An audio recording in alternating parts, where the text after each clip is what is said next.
What's up, guys? This is Brian J's Nerd Talk, and this is my spoiler review of Cyberpunk Edgerunners, which is not going to be a long spoiler review, but there will be spoilers here in this review. And I just want to say right off the bat, this was a fantastic limited series. It's 10 episodes. It has a beginning, middle, and end. There's not going to be a season 2. If they do a season 2, it'll probably be about completely different characters, different Edgerunners.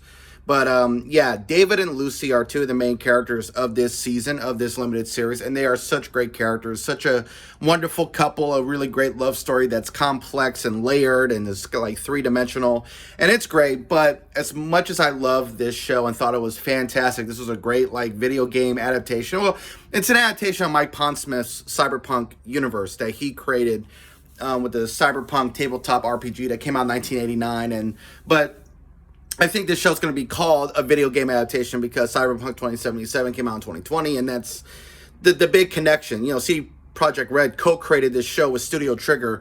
The animation is great. The visuals are great. It's really violent. There's a lot of cursing. There's a lot of brutality, and it's just really gnarly, you know, really intense.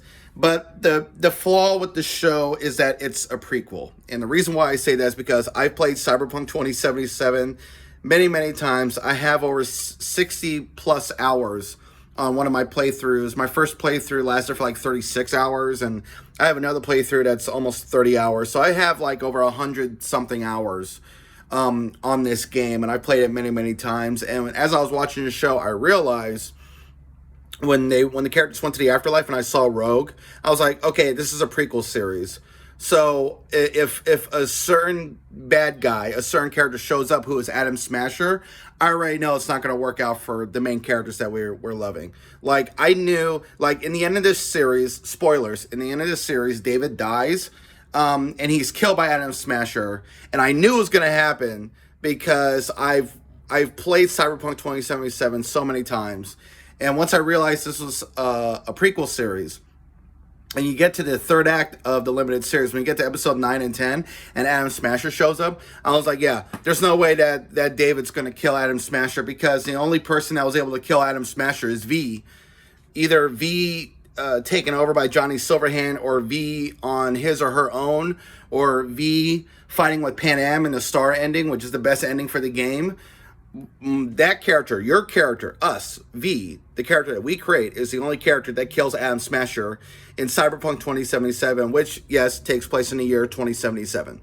So when I'm watching this prequel series, Cyberpunk Edgerunners, and we get to the last 2 episodes, and I see Adam Smasher, I was like, yeah, David's a goner. This is not going to be a happy ending. And I was so sad. I was like, oh no. It was not a happy ending. It was very depressing, but it was depressing in a very cyberpunk, steampunk type of science fiction story.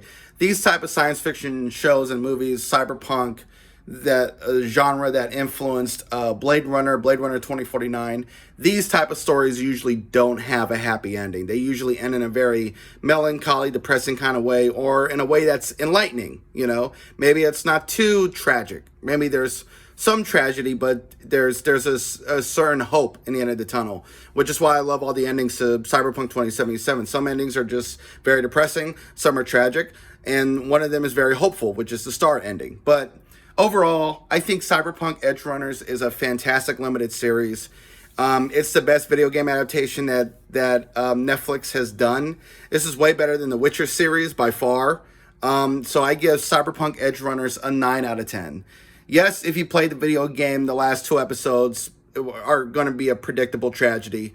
But if you haven't, you're probably going to take away so much more. You're probably going to love it more than I did. And I love it. Like, I love Cyberpunk Edgerunners. But if you're coming into this new and you're an anime fan and you love Studio Trigger and you just want to see some cyberpunk shenanigans, some cyberpunk craziness and science fiction setting, you're going to love it. It's a really great show. So my rating is a 9 out of 10. This is Brian J's Nerd Talk. I'll talk to you guys later.